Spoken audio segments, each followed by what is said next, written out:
Island Boy by the Flirts on Revenge of the 80s Radio. I'm Chris Cordani, and on the phone with me now is Flirts singer Christina Criscione, who continues to lead the group today. Christina, thanks for coming on Revenge of the 80s Radio with me. Oh, Chris, thank you so much. I'm excited to be here with you today. Christina, most of your fans know that you were the lead singer for the Flirts and had a number of hot dance tracks with the band, but you're classically trained as an opera singer. My passion for music started at a very, very young age, and I was really blessed that I had parents who let me pursue that. I actually started playing classical violin in the 5th grade and went on to play French horn and trumpet begrudgingly because we weren't allowed to march in the marching band with French horns, and did take up string bass, but was not very good at that. And then in high school, I actually had one of my best girlfriends, Veronica Zavracki, and I, because we challenged each other on the French horn for seats in Wind Symphony all the time. Her brother was a fantastic classical pianist and would hear me singing when we'd be at her house, and actually told my mom, I think your daughter has a gift, and I think that you should maybe talk to a professor at the university he was going to. So actually, when I was 16, my mom took me to William Patterson University to a professor named Nan Guptill, and Nan had me sing the Star-Spangled Banner to decide if she would take me or not, and after I got done singing that, she said, yes, I really would love to work with your daughter. And I found out the reason that she decided that I could become a student of hers is because I already knew how to breathe correctly in terms of classical training. So my mom and dad, God bless them both, would ferry me to this university at least once a week and paid for private lessons. And I started singing classical music actually in high school, and then I pursued that as my major in college, and I graduated with a BA degree in opera. You were on the fast track to having an interesting career in opera as well, winning the New York State Opera Award in 1982. Yeah, that's true. I did. It was the Neister competition. It's the New York Singing Teachers Association, and I did win my senior year in college. It was the first time that I had won in that competition. I had not won previously during my college tenure, and it was a pretty amazing experience because as one of the, gifts that you were given, I got to perform in Avery Fisher Hall, which is right next to the Metropolitan Opera Company, and it was, I was 21 years old in Avery Fisher Hall, and it was pretty incredible. It was nerve-wracking, but it was incredible. Yes, that had to have been somewhat intimidating, considering all the biggest fans and patrons. Considering all the biggest fans and patrons of opera were watching. That's just truly an experience of a lifetime. To be able to perform in Avery Fisher Hall as a soloist, no matter what age, is an amazing accomplishment. But certainly, it was pretty daunting at the age of 21. Well, not only were you a budding opera star, you wound up being Miss New Jersey as well. So that's well-rounded.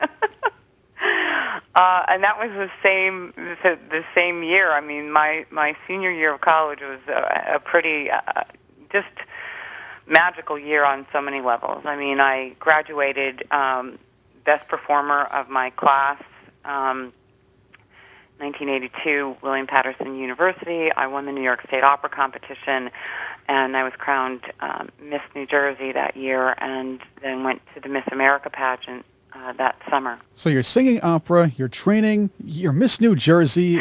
Where did you have time for studies in your senior year? I'll tell you something. I probably was the most disciplined I ever was in my entire life. I'm very disciplined on many levels, but I remember I would get up at 7 o'clock in the morning to get to school to get a practice room because there were a limited number of practice rooms, and so that my friends and I could have the practice room to practice all day.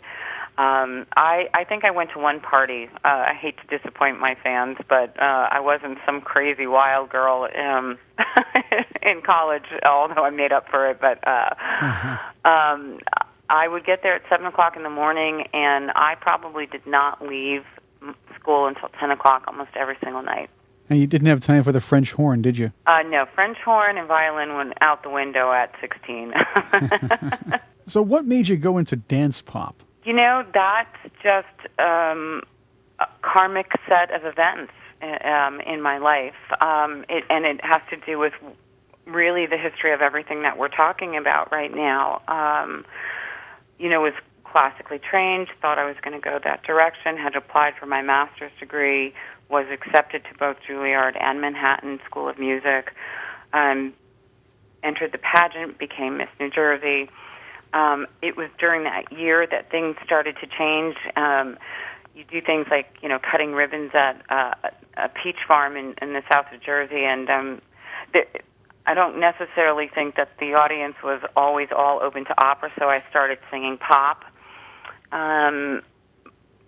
During that year, during my reign as Miss New Jersey, and after my reign as Miss New Jersey, went to New York City, and it was interesting because I had to untrain. I was so trained that to just sing pop did not come easily to me. It was untraining, all those years of classical training, and started auditioning for Broadway. A bunch of the contestants from Miss America were all in New York, trying to make their mark.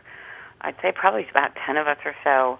I was very good friends with Miss North Carolina, Elizabeth, and we would go to auditions together. And literally, I remember this like it was yesterday. Back then, we didn't have computers or cell phones, and so it was backstage. You'd read, what the open calls were. If you were union, you could get into almost all of them. If you weren't union, you couldn't. But they did have a lot more cattle calls back in the day, and I wish for budding artists that they still had that.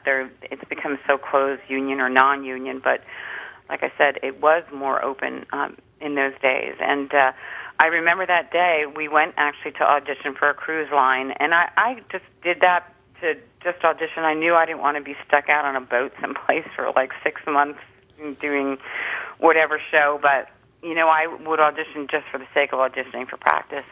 And there was an ad in backstage, and to be honest with you, I don't remember the ad exactly, but it was one of those ads that was almost a little nefarious. I was just like, this doesn't sound like it's up on, on the up and up, but it piqued my interest. And I remember it was 57th Street and Broadway, and I said to Elizabeth, do you want to go up for this? And she said, no, I have no interest in doing anything like that. And I said to her, okay, well, I'm going to go up and audition, and if I don't come down in 20 minutes, come and get me. And I went in, and there was Joe Lodato, who was the manager, and Bobby Orlando, and also because I was so classically trained and my ear was so good back then. Because we had classes where they would drop the needle, and you'd have to say, that's Beethoven, that's Bach, that's, whomever, Tchaikovsky, and you would have to know those pieces. And I was also in a madrigals group, which is completely a cappella, and my professor used to actually have me sing different parts because I could bring a blend in. I could even do bass and tenor parts if we needed. And they literally dropped the needle on a record and said, can you sing this? And I sang it back to them almost perfectly. And I think they did that with 2 songs, and they literally, on the spot, said, you're hired. And I was just like, wow. And it wasn't clear at first exactly what I was hired for, but they wanted to sign me right away. And this is where you got to Waterfront Home. Yeah. Waterfront Home was my first group with Bobby Orlando and Tony Casso, and we had an album, and we had the hit Take a Chance on Me, which was a great song. And, we started gigging and touring throughout the United States with Take a Chance on Me, and then I don't remember, or for whatever reason, after Take a Chance on Me, Tony and I formed a group called Hotline, and we had a song called Guilty, which also became a hit and was even bigger outside the United States, and especially in the South American and Mexican markets. And that was a great song as well. And, at that time, that was 1984, Bobby went into a lawsuit with the first three girls because they were trying to, I believe, take the name and do their own thing. And I think that was February of 1984. And by May 1984, they were gone. And in the interim, Joe and Bobby and I had a discussion, and I said, you know what, I'd like to do the Flirts, and they agreed. And so I became the first member of the new Flirts. And what was interesting for me, because I didn't even realize, Bobby would have me come in all the time to do session work. And it turns out that the album Made in America, I did every song except one song on that album. I was the lead singer on all of those songs. The only song I didn't do was Dancing Madly Backwards. And that song was done by a gal named Pamela Moore, who has a great voice, and she actually was one of the best singers who ever went out with Meatloaf on tour, and she has a group that she does with her husband to this day. But at that time, then we were putting the girls together, and Deborah Gaynor became a member, and then actually the photographer who was shooting the album cover, we needed a third girl, said, I've got this model, and her name was Christy, and she wound up coming on board and really did a great job. Never having sung or done anything like this, and she was beautiful. And so that was really the first, major group after the other group that went out for the next three albums.